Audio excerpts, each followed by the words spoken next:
Assalamualaikum warahmatullahi wabarakatuh.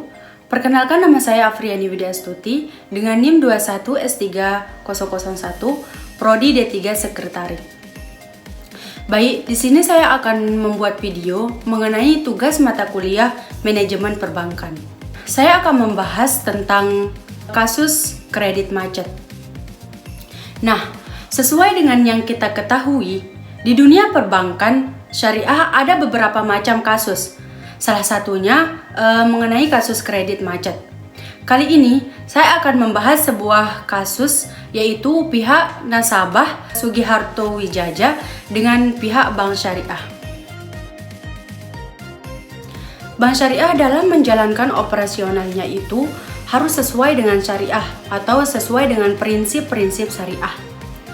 Tetapi seiring berjalannya waktu, Bank Syariah tidak dipungkiri dengan adanya sengketa, yaitu salah satunya adalah kredit macet, dan mengajukan gugatan perbankan syariah itu kewenangannya adalah pengadilan agama. Sesuai dengan Undang-Undang Nomor 21 Tahun 2008 Pasal 55 ayat 1, 2, dan 3, ayat itu menjelaskan kalau kita mengajukan gugatan mengenai perbankan syariah, lembaga yang berwenangnya adalah pengadilan agama. Kasus ini saya ambil dari sengketa antara Sugiharto Wijaya sebagai pihak nasabah dengan pihak bank swasta syariah.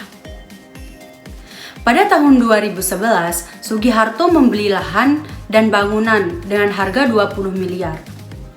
70% dananya bersumber dari bank syariah atau sebesar 13 miliar. Dan 7 miliarnya adalah dana pribadi. Sisa dananya kemudian dicicil oleh Sugiharto dengan cicilan 136 juta per bulan.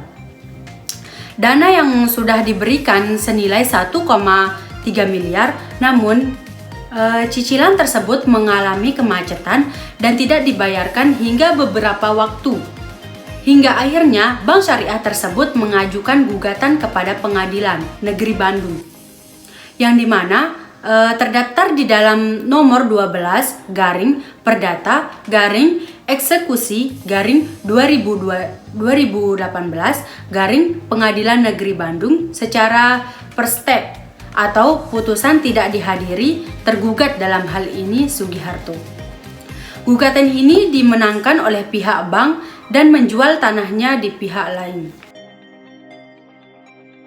Analisa kasus yang dapat saya ambil dalam permasalahan ini, kasus yang dialami oleh Sugiharto Wijaya merupakan masalah kredit macet. Nah, apa itu kredit macet? Kredit macet yaitu di mana debitur tidak mampu membayarkan cicilannya atau hutang yang dimiliki kepada pemberi pinjaman dengan tepat waktu. Lalu, analisa yang selanjutnya yaitu adanya tumpang tindih laporan antara pengadilan negeri dan pengadilan agama. Pihak bank menggugat ke pengadilan negeri dan gugatan tersebut tidak dapat dicabut karena kewenangan perekonomian syariah. Sebenarnya, di dalam perbankan syariah itu diatur di dalam pasal 55 ayat 1, 2, dan 3 Undang-Undang Nomor 1 Tahun 2008 tentang perbankan syariah, di mana pasal tersebut menjelaskan ayat 1, penyelesaian sengketa perbankan syariah dilakukan oleh pengadilan agama dalam lingkup peradilan agama. Kedua, dalam hal para pihak telah memperjanjikan penyelesaian sengketa selain sebagaimana dimaksud pada ayat 1, penyelesaian sengketa dilakukan sesuai dengan isi akad.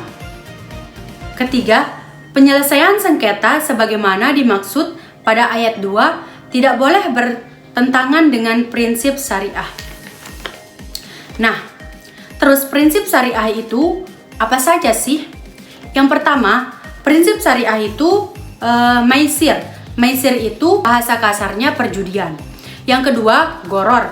Goror itu artinya ketidakjelasan. Yang ketiga itu riba. Riba itu artinya penambahan dalam jumlah yang banyak. Nah, dampak dari kredit macet apa sih?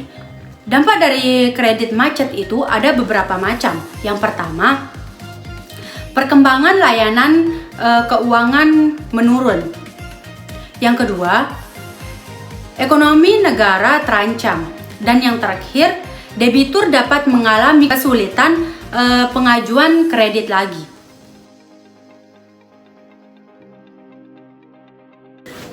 Yang pertama, rescheduling. Rescheduling itu perubahan jadwal sehingga pihak nasabah ini bisa membayarkan cicilannya sesuai dengan kemampuannya.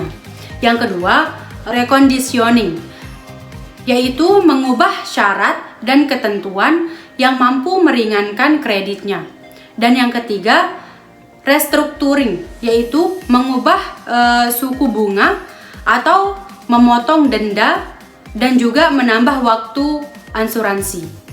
Mungkin hanya itu yang bisa saya jelaskan tentang kredit macet. Sekian dari saya. Assalamualaikum warahmatullahi wabarakatuh.